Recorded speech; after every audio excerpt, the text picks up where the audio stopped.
Assalamualaikum warahmatullahi wabarakatuh. Halo anak-anak, jumpa lagi dalam pembelajaran kelas 6. Kali ini kita akan belajar materi bahasa Indonesia pada tema 8. Perhatikan baik-baik ya. Anak-anak, pada tema 8 ini kita akan belajar tentang 1. Menentukan kesimpulan suatu paragraf. 2. Menemukan informasi penting suatu paragraf dengan membaca intensif. 3. Kata kunci dalam paragraf. 4. Mencari informasi dengan reportase. Dan kelima, membaca memindai karangan non-fiksi. Kita langsung pada materi yang pertama, yaitu menentukan kesimpulan suatu paragraf. Kesimpulan merupakan hal yang sangat penting dalam sebuah wacana. Kesimpulan merupakan gagasan utama dalam sebuah paragraf. Perbedaan antara kesimpulan dengan kalimat atau gagasan utama ialah kalimat utama merupakan kesimpulan dalam paragraf, sementara kumpulan gagasan-gagasan utama dalam sebuah teks dapat dibentuk suatu kesimpulan. Artinya, kesimpulan sangat bersifat umum dan dirangkai berdasarkan penjabaran-penjabaran fakta yang diuraikan. Hal-hal yang harus dipahami dalam membuat kesimpulan adalah 1. Kesimpulan berisi hal-hal yang ada dalam bacaan. 2. Menggambarkan isi dari bacaan atau paragraf.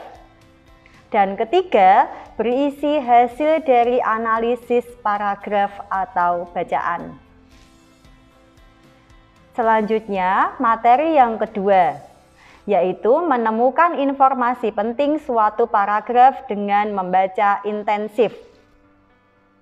Membaca intensif ialah kegiatan yang dilakukan oleh seseorang dalam membaca dengan cermat, agar memahami bacaan teks dengan cepat dan tepat.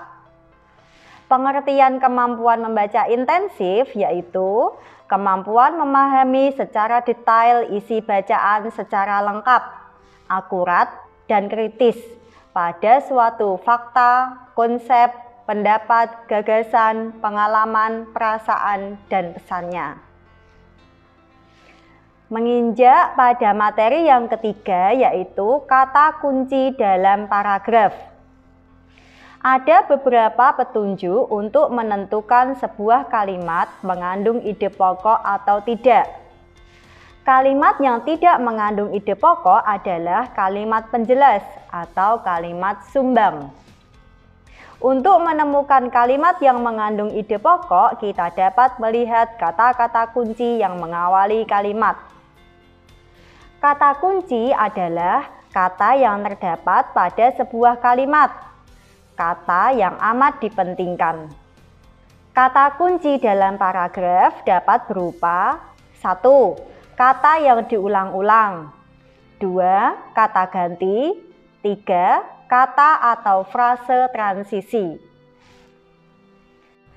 Materi yang keempat yaitu mencari informasi dengan reportase.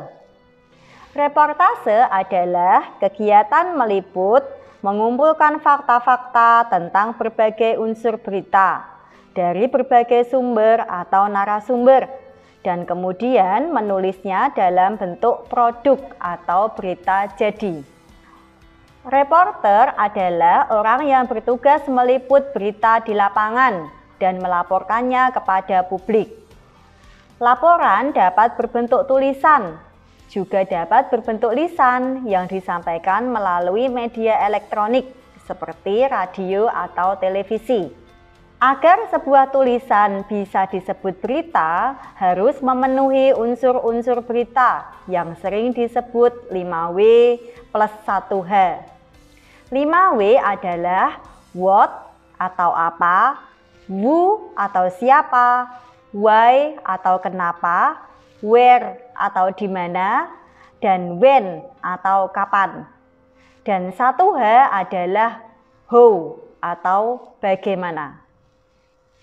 Keenam unsur ini harus ada agar sebuah tulisan bisa disebut berita.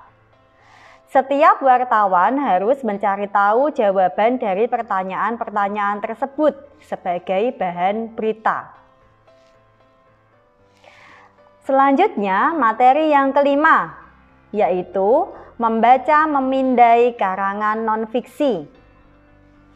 Karangan non-fiksi adalah karangan berdasarkan fakta, realita, atau peristiwa yang benar-benar terjadi. Tulisan ini biasanya berbentuk tulisan ilmiah dan ilmiah populer, laporan, artikel, skripsi, tesis, disertasi, dan makalah. Non-fiksi dibagi menjadi dua. Satu, non-fiksi murni, berisi pengembangan berdasarkan data-data autentik. Dan kedua, non-fiksi kreatif, berasal dari data autentik kemudian dikembangkan sesuai imajinasi penulisnya, yang pada umumnya dalam bentuk novel, puisi, dan prosa.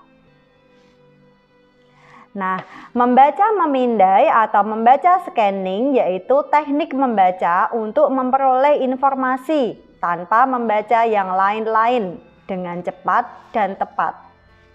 Teknik membaca memindai adalah salah satu jenis membaca ekstensif atau membaca teks dengan cepat dan dibaca menyeluruh untuk mendapatkan isi atau arti dari teks atau bacaan.